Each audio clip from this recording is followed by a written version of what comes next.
Ai, apaguei. Vagabunda. Ah! Agora não dá pra ver ela, e agora? Fudeu agora. Agora dá. Apaguei de vez, né?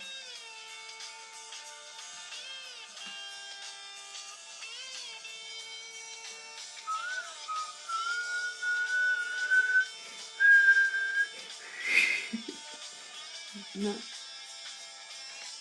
Eu queria contar aqui uma coisa pra vocês.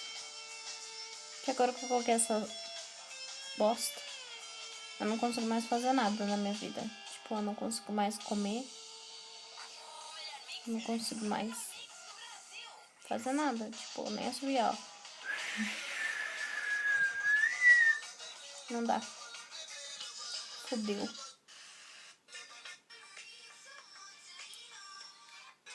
Até porque seu beijo fica enorme, né? Ó.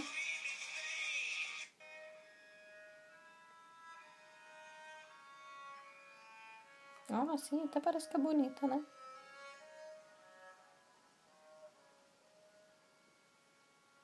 Assim mais ou menos, né? Ô, louco.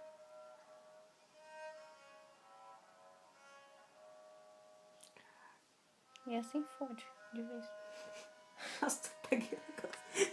De novo, Mariana. Você me faz rir aí, eu acabei apagando o bagulho. Por que você tá rindo? Porque eu soprei, né? E por que você tá rindo? Porque você é trouxa. Vou colocar uma musiquinha triste pra você.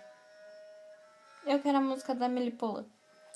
Gente, eu vou desligar. Eu vou colocar a música da Melipola. Tchau.